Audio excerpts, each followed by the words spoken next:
ये 23 अक्टूबर वाला 0238 है, जिसमें 6 फसल गेहूँ थी।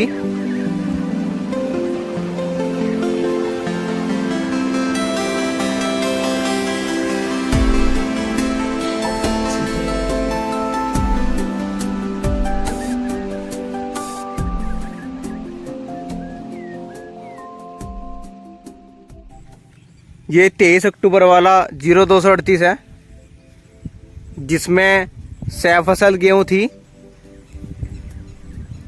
गन्ने की बुआई 23 अक्टूबर को की गई थी 2 आंख के टुकड़े से, और गेहूं की जो बिजाई थी वो 23 नवंबर को की गई थी।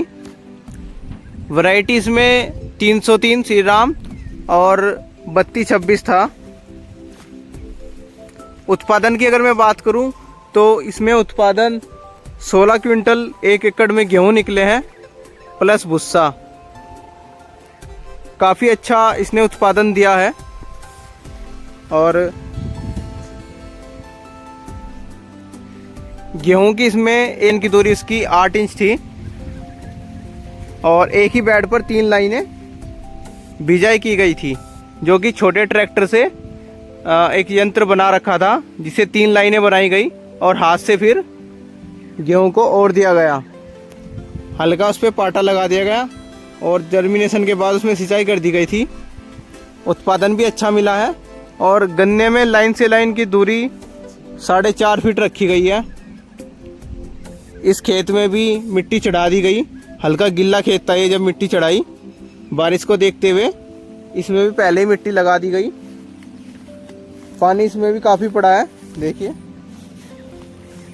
क्योंकि लगातार बारिश हो रही है, सूख नहीं रहा। आज धूप निकली है बारिश के बाद, और गन्ना तो अभी सही चल रहा है। कोई ख़ास ये नहीं है कि इसमें अभी कोई रोग आ गया। बाकी गन्ने की ग्रोथ गेहूं को देखते हुए सही है। जब इसमें से गेहूं कटा था तो कहीं कहीं पर इसमें सिंगल कोवा खड़ा था, एक एक पौधा। फिर इसमें थोड़ी सी जो डोज वगैरह दी, तो अब ये बिल्कुल सही हो गया। ग्रोथ देखे, काफ़ी अच्छी ग्रोथ ले रखी है।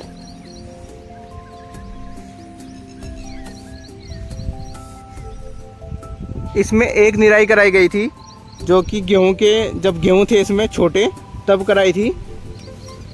इसकी ग्रोथ और गन्ना ये और भी अच्छा हो सकता था। इसमें नील गाय और बिजार ने बहुत बार इसे चुग लिया था। 3 बार तो बिल्कुल ज़मीन से मिला दिया गया था। फिर उसके बाद इसमें गलन आ गई थी, टेम्परेचर लो हो गया था बिल्कुल लगभग जनवरी में, तो इसमें गलन आ गई थी। फिर इसमें माइक्रो न्यूट्रिएंट की ड्रेंचिंग की गई, तब इसको थोड़ा सी राहत मिली। और जब गेहूं कटे उसके बाद इसमें जुताई और खाद वगैरह दिया गया। अब ये आपके सामने है।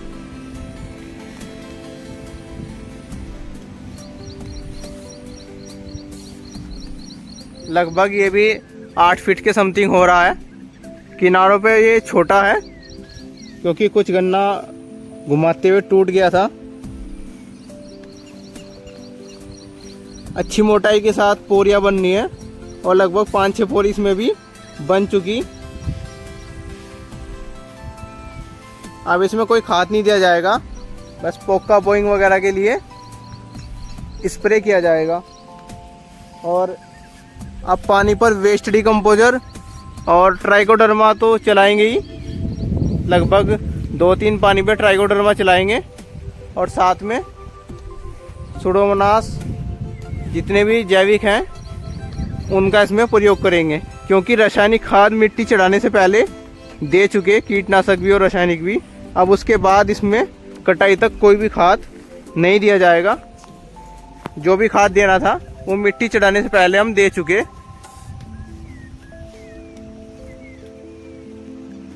ग्रोथ आप बताना इसकी कैसी कंडीशन में करना चल रहा है।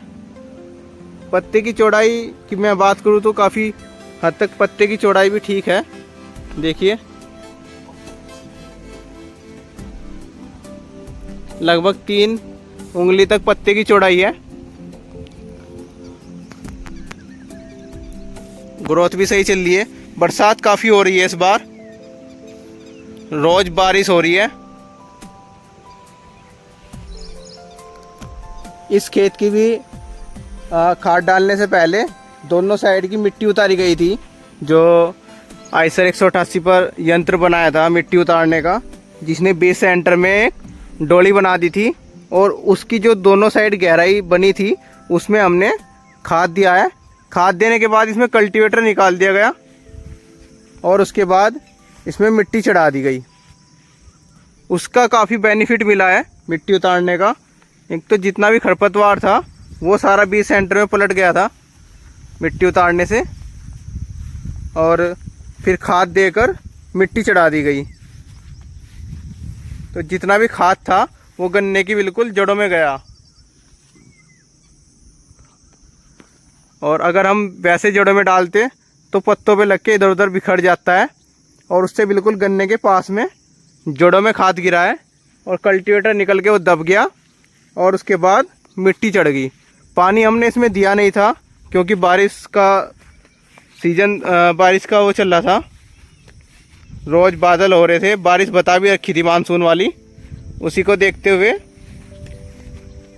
इसमें पानी नहीं दिया था और उस दिन से लगातार बारिश हो रही है। मिट्टी चढ़ाते समय इसमें DAP, यूरिया, पोटास दिया गया है।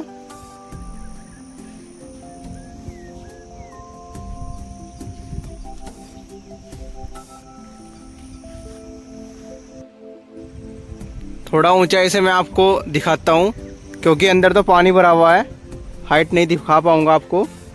और कुछ इस प्रकार इसके ऊपर से हाइट है। पूरा गन्ना एक सार है और कलर भी अच्छा ले रखा है गन्ने ने। ये पीलापन वगैरह कुछ नहीं है और बारिश के बाद तो गन्ने पर चमक ही आ गई।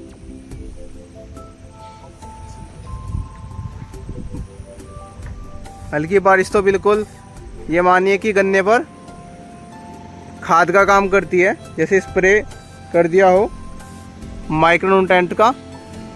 बहुत ही बढ़िया रंग लाया गन्ना बारिश में और ग्रोथ भी अच्छी करी है।